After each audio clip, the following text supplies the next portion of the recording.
Welcome to The Point. With me, your host, I am Jeff Spikes, and here we go. Call to action right away. We're coming out of the gate, strong and powerful. Let's get as many people involved in closing this year powerfully that we can. Let's start challenging our friends, our people that work with us. Let's start people at the gym, people at church. Let's start encouraging people to look at the wins from this year. Find the gratitude of everything that's happened. Look honestly at anything that has been a process or something that has hit us emotionally. And let's look at how we are going to intentionally bring this year to a close and live our lives the way we are meant to be living our lives. You know, the key to everything that I've learned to do is to learn to demonstrate a deeper sense of love to myself. And I use the word demonstrate because we can be more consistent with our demonstrations. We can be intentional and specific with what we're communicating to ourselves through our actions, through our words, and through our, let's go a little bit further than actions and really go into behaviors, because behaviors leans also towards reactions and actions, right? So we really start, let's just look at this for the end of the year, and let's gather all of the energy that we can with all the people and bring this year to a beautiful close. And that leads me to the next thing. This is a time to look forward with caution. We're a couple weeks away from Halloween. And if you're regulating, if you're listening to this podcast, you're already successful and you are looking for ways to gain in success, because my listeners are just that. So you are beyond mediocre in everything you're looking to do. And I am really, really happy to be associating and moving forward with a community of people that are not looking to just rest into mediocrity. They want to excel, to do things better than what they maybe thought they could have in the past. Like, we are a community of people who want to improve, and that's fantastic. So the first thing I do at the last quarter of the year is start thinking about the history of the year. I don't stay there long. I just do enough to lean into it, gather the lessons, and then look at how I'm going to move forward, right? And that's what we do. We don't want to belabor things. We don't want to dig in. If there's a process needed, we can build that into what we're doing. If there's a process of releasing or letting go or reframing, we can build into what we're doing. But the key element of what we want to do next is, what are the warning signs? What are the critical things that could disable our ability to meet our goals and really move into next year powerfully? For me, that's wrapped around food for a lot of holiday seasons. I do not love sugar and as much as I used to. I appreciate and enjoy really good foods, and some have sugar in them, but man, let's just get real. All the sugar, and I know I'm probably preaching to the choir, but if you're new here, you're thinking about it. I don't restrict food in the way of, if I really like something, I don't say, well, you can never have that again. But I try and really, if I'm going to eat something, I'm going to enjoy the heck out of it. If it's counterproductive to my goals, I'm not going to eat it all the time, but I'm going to build it into my routines so that I can look forward to it and appreciate and enjoy it. If it's something that I can't stop eating once I start, like donuts, I might choose a program for abstinence from donuts. But, and I say that half-heartedly joking, but really I will just not, it's better for me not to engage in eating donuts because historically I will just eat them all the time. And I've had opportunities with coaches to say, do you want to get rid of that? Do you want to not like donuts anymore? I'm like, no, I'd rather just not eat them. They are delicious, and I have childhood memories to a couple of things with donuts. I can never, well, it's rare to find that type of donut that I remember as a kid from that little donut place. And so here's the point. We're walking to Halloween next. And there's going to be a ton of candy that's delicious and that's not great for us, that's processed, that is got all the things in it that we know we don't want. And we all have strategies how to work around that. This is an opportunity to realize and to get real with ourselves about whether or not we can afford to eat a bunch of that candy. And depending on where you're at in your journey, you might be in a position where you can eat as much of that candy as you want, and how much you end up wanting won't be as much as it might have been in the person's mind, like mine 10 years ago, that when I say I could eat as much as I want, that was unhinged. But you get to look in the mirror, and it's valuable to have someone help you look in the mirror if you're not looking at it necessarily accurately, right? If we're looking through a different shade of glasses that suits us in some behavior that we want to continue, well, then we have a different situation, right? We might be kidding ourselves with what we're thinking. So look in the mirror and get real, get honest with yourself, and think about what's happening. And let's come up with a strategy that's not defeating or negative or mean to yourself or anything else, that honors where you want to go. The tendency for us, if we're accustomed to being motivated by moving away from something painful, that away motivation, that what we motivated by what we don't want, and we talk about that a lot, right? There's the experiment is go ask people what they want. What do you want out of life? What do you want to be? What do you want to be when you grow up?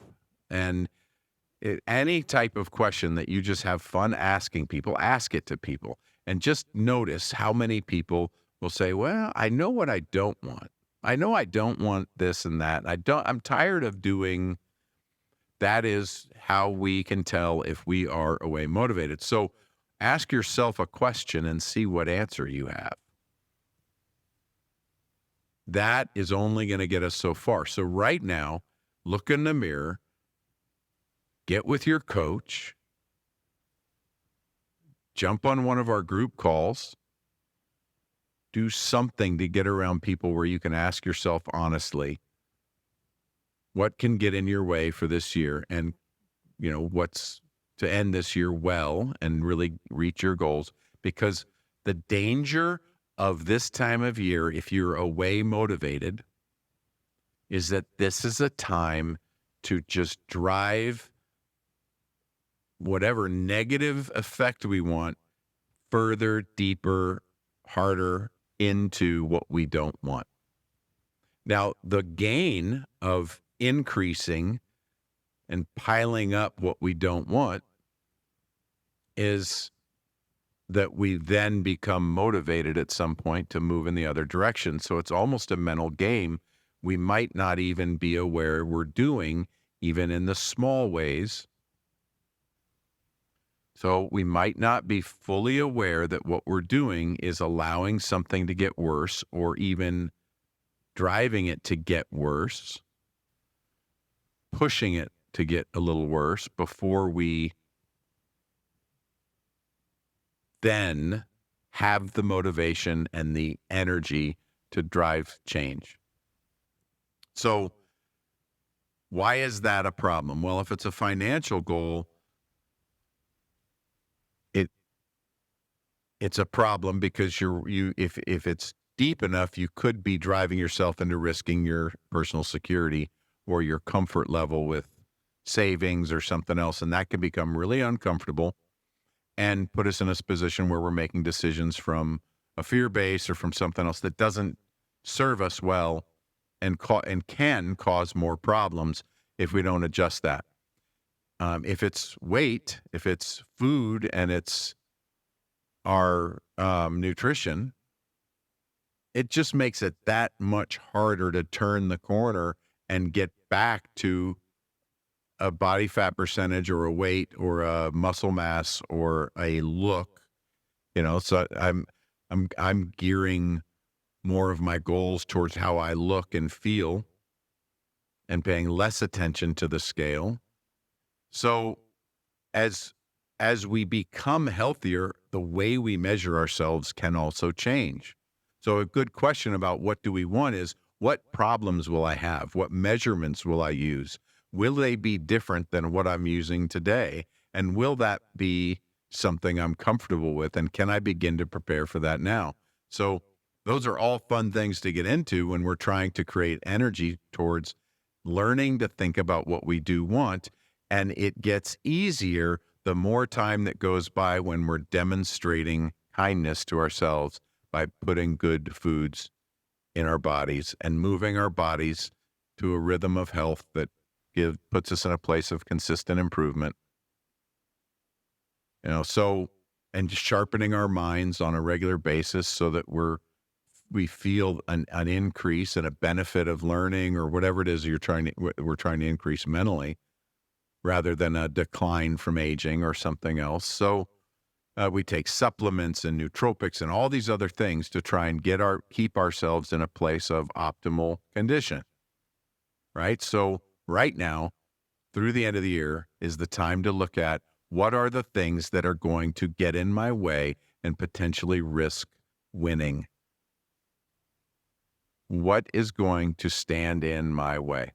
List those things down and share them with me. Share them with each other. Get some accountability.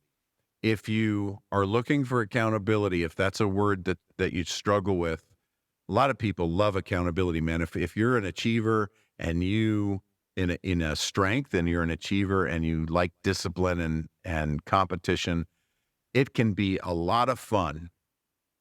It can be a lot of fun to get competitive and to just run at something and have just have this goal that you just run at.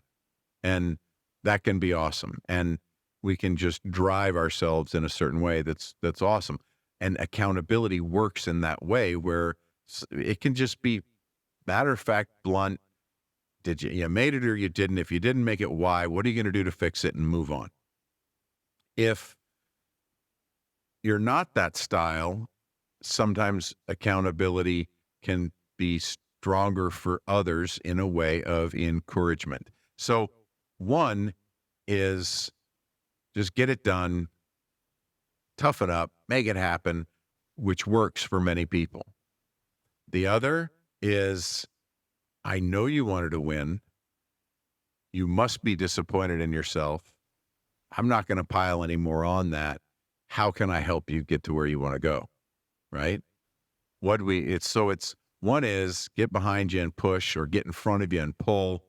The other is getting next to you and saying, okay, what happened? Let's work on this. What can we do? Hey, I'm in this with you. Here's what I've been doing. What are you doing? Both presuppose, both have the assumption built in that the person wanting to change wants to change. It's just a different angle for a different person based on how they most easily move. So this is a time to get intentional and ask for support in the way that it's best for you. We could talk about a handful of other ways. As a matter of fact, if you want to do just an episode on that, or we could have a group on that where we just focus on how do we walk through accountability and what are the ways to increase the accountability for ourselves in our lives based on our independent strengths and what works best for us individually, because you can craft your own standard for accountability that supports how you feel motivated. But all of this can happen the more we learn to demonstrate love to ourselves, because we pile on that stacking of wins of self-love. We really deliver on that level, and we begin to act like we love ourselves more. So if you struggle with negative self-talk and doubt, anxiety, like, and two major issues for men of in their 50s. I was talking to a doctor this week, and he says the two major issues that he's hearing from men all over the place, and his other doctors, his peers, are saying the same thing. There's three major things happening. One is anxiety. And I don't know if anxiety came before energy levels, and which, doctors end up looking at all kinds of things for that, including hormones and nutrition, and but so energy levels and depression, right? Depression I can help you with quick, because in our 50s, one of the things we tend to be doing is standing on a pile of failures saying, boy, I'm going to never repeat these things again. How do I move forward and not repeat that? And as we do that, we are actually helping recreate things we don't want to. We've got to learn to stand on a platform of what we want. And that same excitement we had at 20 or 25, when we knew we could win and we had nothing to lose and we were running after things. But now, having had some life experience, it's really common and it's okay. We can get you past that. It's really can almost be a fun, relieving process to learn to move past that. Matter of fact, it is, if done well, if done with a coach and with some accountability. So if you're able to look in the mirror and be honest with yourself, if you're able to give yourself permission to get what you want or to want something and then to go after what you want, and if you're able to anchor yourself into a new behavior and just do it no matter what your mind's telling you, hey, we can have a lot of fun rewiring some of those thoughts that say, I never want to repeat these things again. That away motivation we want to shift and change. So now's the time. We've looked at, last week we talked about looking at the history of the year. How are we doing? What do we want to focus on? We've got a pretty good idea of what we want to do before the end of the year. We're not quite at what we want for next year, unless you're working on, 30, 50, 100-year plans, right? So even then, there's some adjusting that happens on the year-to-year basis. So, but we will get deeper into that as we close the year, and we really focus on how we're setting ourselves up for an amazing new year. But right, so we've done that. We're going to do that. Now we look at what's going to get in the way. What could stop us cold dead in our tracks, and what has stopped us in the past? And how do I view those things? Because then we can put them where we need to. We can place them where we need to, and we can put something different about what we do want as our stepping stones to get where we want to go. So gather friends, relatives, just gather people up and get talking about this idea of how are we going to bring this year home strong? What wins are we going to be celebrating on New Year's Eve? Imagine what New Year's Eve is going to look like when you're in the win zone, when you are in the excited, proud, 2024 is dialed in and figured out, and man, am I crystal clear and happy with what happened in 2023. There's no looking back. Imagine New Year's Eve looking exactly like that. Imagine New Year's Day and what that's going to look like. Imagine what January 7th or 15th is going to look like when you are when it's just another day, you are on target, you're ahead of the game, you're emotionally resourceful enough, being ahead of the game, not having to learn a bunch of new behaviors and practice a bunch of new things in a New Year's resolution kind of way, so that then you can turn and actually be supportive to others and lead and be kind and really choose your way of being in other people's lives. Man, imagine these things. This is what 2024 is going to start like for you. And the more people you gather to come with you and do that, the better off we're all going to be. So drop notes like you have been. Send me messages, IMs, whatever they are. Just get me the information. Let me know what you're working on. Share it. Join Designing Your Strengths group or Grateful and Fit Now Facebook group. I've been really inactive there, but I'm going to try and ramp those up a little bit stronger for the holidays and do some holiday support calls and some other things. But let's get moving in the right direction, and let's get as many people as we can involved, and let's figure out how we're going to start the new year. The bigger we dream, the faster we move. Okay. Have a beautiful day. Have a beautiful week, and we will see you soon. Thank you for joining us for another amazing episode of The Point with me, Jeff Spikes. The greatest compliment you could give me is liking, loving, and sharing this episode with all your friends. So please, if you're on Spotify, iHeart, or iTunes, leave a 5-star rating and review. If you're on YouTube, like and subscribe. Make sure to tag me. I love hearing from you, the listeners of this show. The links for all my social and iTunes are in the show notes. Also, if you'd like to engage with me in anything related to my coaching, consulting, speaking, or programs, please visit jeffspikes.com for everything you would need to know to engage with me offline. And lastly, thank you for your time, your attention, and your consideration. This is The Point.